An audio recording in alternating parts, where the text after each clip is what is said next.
This is the Tame Aperture podcast. Open the pod bay doors, please, Hal. Hello, Hal, do you read me? Do you read me, Hal? Do you read me, Hal? Affirmative, Dave. I read you. I read you. I read you. Open the pod bay doors, Hal. Come on down and jump some of this shit. You'll always have passwords. Sorry, Dave. I'm afraid I can't do that.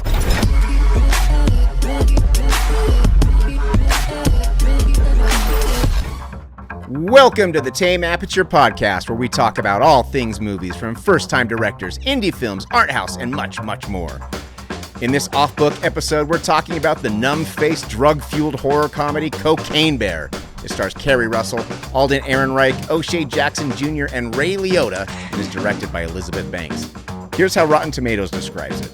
Inspired by the 1985 true story of a drug runner's plane crash, missing cocaine, and the black bear that ate it, this wild thriller finds an oddball group of cons, criminals, tourists, and teens converging in a Georgia forest where a 500-pound apex predator has ingested a staggering amount of cocaine and gone on a coke-fueled rampage for more blow and blood. I'm Alan Martindale, editor and filmmaker, and along for the ride, as always, is our fearless leader, Gabe Bienendahl, filmmaker, film instructor, and film evangelist. Gabe, welcome to Cocaine Bear. So excited. Nailed it. When- You said fearless leader.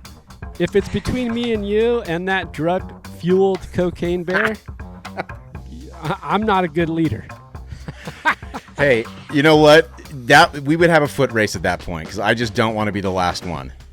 I'd like to say I'd win, but I'm not so sure. Although the cocaine bear may go after the fastest one, just because he's so fucking pumped. He's so fueled up. Exactly. So He wants to give himself a challenge. When I first saw this film in the theaters, I knew we had to talk about it, because this is a love it or hate it movie. I just don't see anyone who's like, meh. You know, I'm sure there are people, but it's not that type of movie. Yeah, you can't sit in the middle on the movie like this. Either you're in or you ask yourself why they made it. Exactly. We're going to steal this format from Part of the Interruption on ESPN.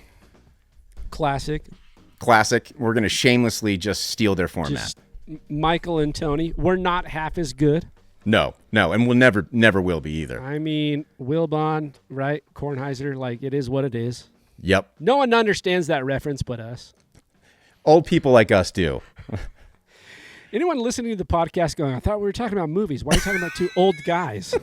It's like Siskel and Ebert, but more combative. But for sports. And for sports. Yeah. Exactly. And more grizzled. Look, there's a formula here. And before we jumped on, we were talking a little bit about high concept movies. The formula hits. So, ridiculous premise, simple stakes, ensemble cast, like a self-aware tone. Like, we know what we're doing, and we're going to lean into that. Yep. Right? And then some kind of hook. And the hook is easy. Right out the gate, you have cocaine and a bear. So, done. That's it. That's it. Like, it doesn't so either matter. You're going to love that, or you're going to go, why are they making movies like this? Exactly. I'll tell you what, if I was a studio executive and someone came to me with this pitch, that's all I need to hear. It's greenlit. Let's go. Let's fucking go. They made Sharknado, for crying out loud. Like, Cocaine Bear, yes, that's at least plausible-ish. This was famously Ray Liotta's final role. Okay, so how do you feel if you're Ray Liotta and you go out on this one? How are you feeling about that? I mean, what a way to go. Dude, I'm stoked. For me, I'm not Ray Liotta, obviously. So I'm stoked about it. You know? I agree. You come into the limelight. I mean, he came in before. Field of Dreams for me is a classic. A lot of people don't like it, or they don't like Kevin Costner, whatever. It's a great movie. Yeah. This is about a dad and a son. Anyway, Ray Liotta comes in there, comes in Goodfellas, and then you end with Cocaine Bear. Dude, it's like the full I think spectrum. I think that's great. You've hit there's nothing, like, you've hit it all at that point. Yeah. It's amazing. Yeah. You know, like you did the you what do they call it? The hat trick. Like you hit every in hockey, right? Like everything scored, everything worked. You did Field of Dreams, a nice family movie about drama and a son and a father. You did Goodfellas, gangster film, Scorsese, and then you end with Cocaine Bear. That's a hat trick. Dude, he was even in Grand Theft Auto, the video game. Like, come on, man. Like, fantastic. Then there you go. Dude, absolute legend. So we got some questions, and I think Shout out to the GTA fans. Hey, I'm a GTA fan. I'm not. I don't play games, but hey, Well, more power to you. if you ever do, you got to play those games because they're wild, man. My they're sons fun. do. I don't know. They sound fun. I don't know what's happening in gaming world. I'm like Super Mario, 1988. Dude, but that plumber never murdered any sex workers at all in his life. Not at all. This is Not a single one. not at all. Okay, so and we're still trying to find the format for this style of episode, but I think we fire off some of these questions, and we'll just we'll let you say your piece, I'll say my piece, and then just move on. Yeah, are some movies better when you don't try and find the subtext or the overall theme? Well, in the case of Cocaine Bear, let's not find the subtext. It doesn't matter. Who cares about subtext in Cocaine Bear? So this is a 50-50 split. It's like, what are we trying to do? This is all about knowing who you are as a filmmaker and what you're trying to accomplish with the film. So in the case of Cocaine Bear, we don't need subtext. We don't need historical perspective. We don't need context. We just know, like we said at the opening, there's a bear who took cocaine. And then now all rules are broken. The world is open to us, so subtext doesn't matter. So in this case, in this particular movie, are some movies better when you don't try to find the subtext? Absolutely. This is one of those movies. Does this work better as a horror movie or a comedy? This is where I might lose you. So I want to get your response to that question in return. Okay. Because this works way better as a comedy to me. And that's due to the fact that it's written so good. It's funny. It's like a stand-up comedian just took the premise and wrote the script.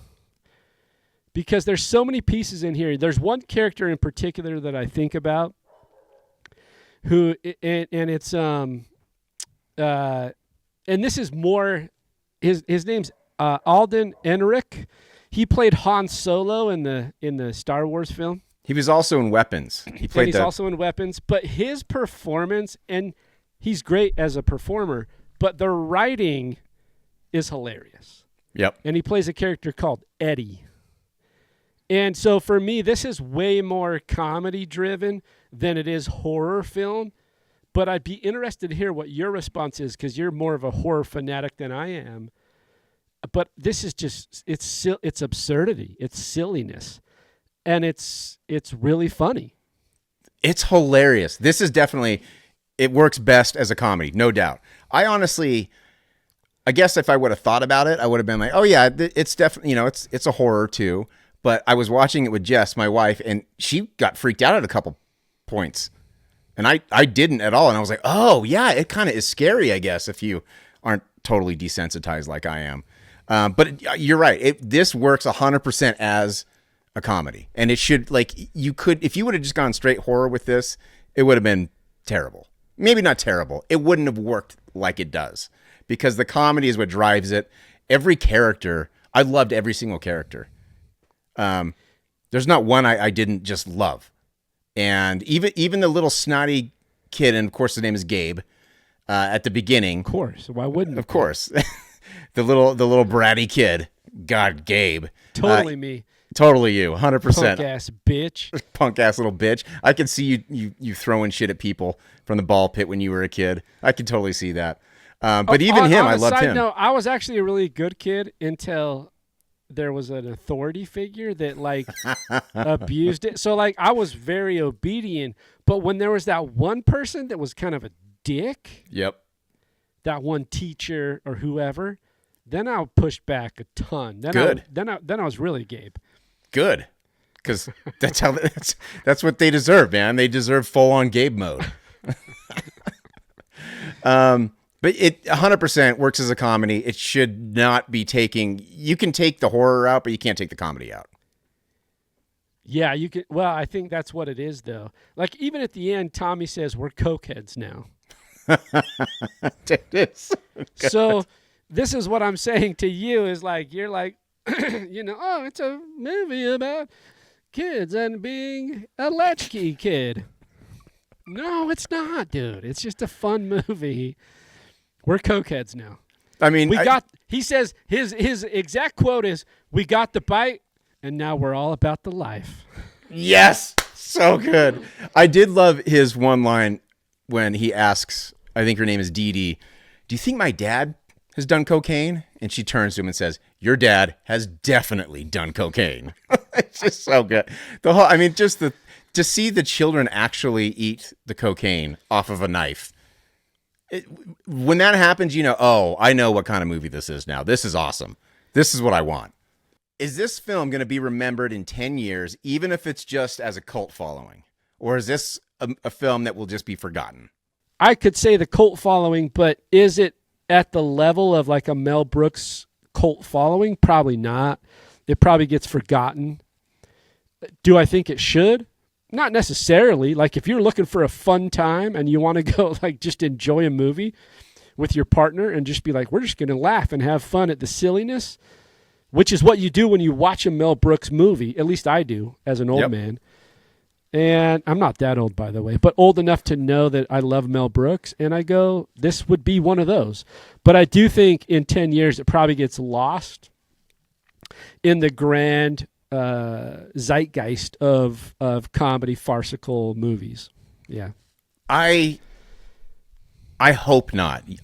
I'm worried you're right, but I hope not, because look, even Mel Brooks, like, I know we don't want to dive into subtext and stuff, but Mel Brooks was great at satirizing like the commercialization of Star Wars. Like, are you kidding? Like, Spaceballs, the lunchbox, like, it's amazing. And so he was great at that.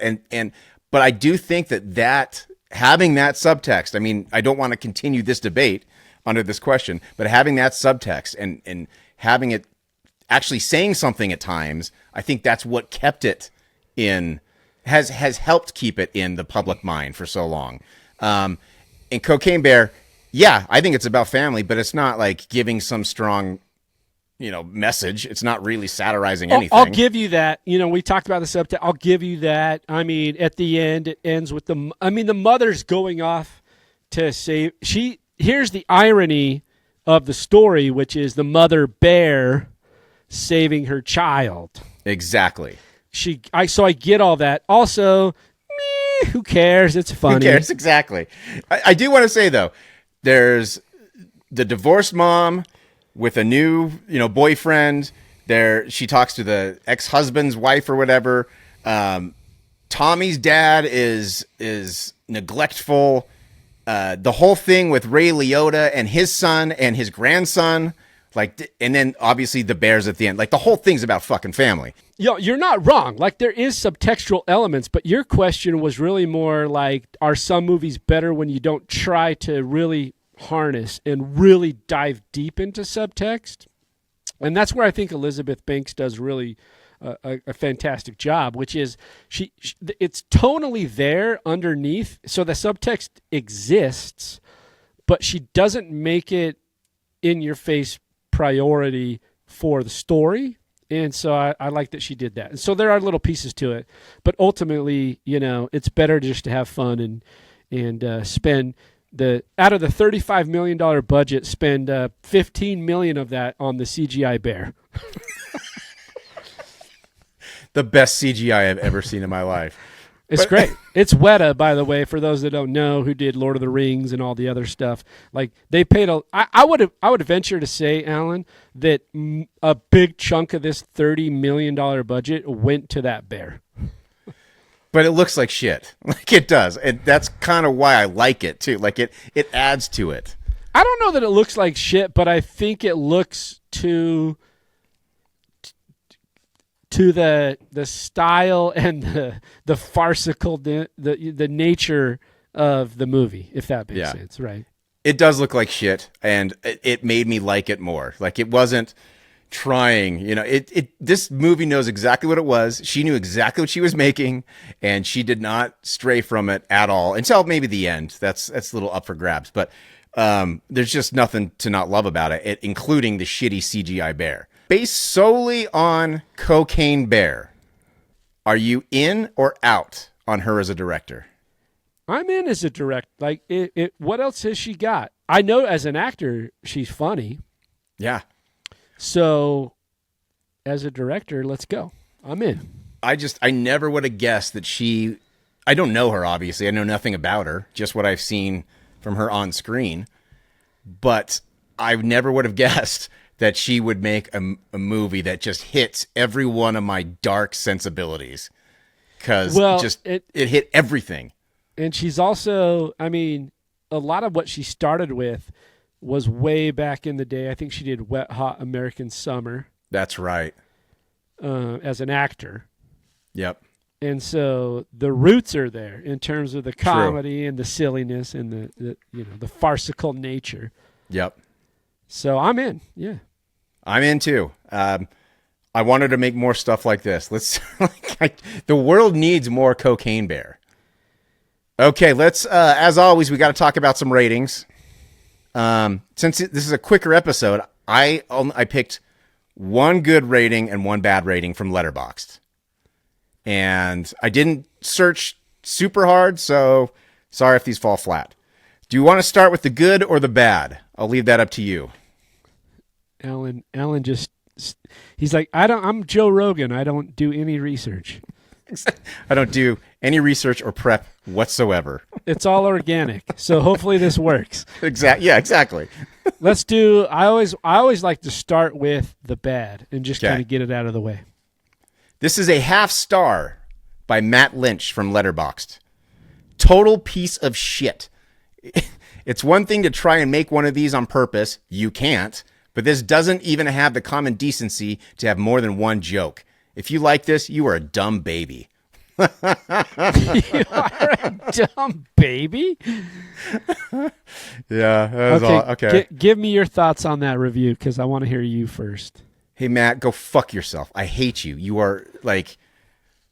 And it's not because you called me a dumb baby. It's because you have no fucking taste and you don't know how to have fun. Go have fun, man. Go outside. Go, I don't know, like throw a football around or something. Just go have a good time.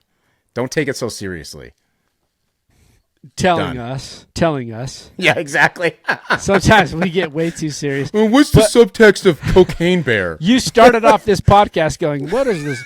Now, do we apologize for the lack of subtext here, or do we not? I don't know. Before we get into this, let's just say this movie's really about family. Idiot. Oh, man. That's what I'm saying. Are some movies better?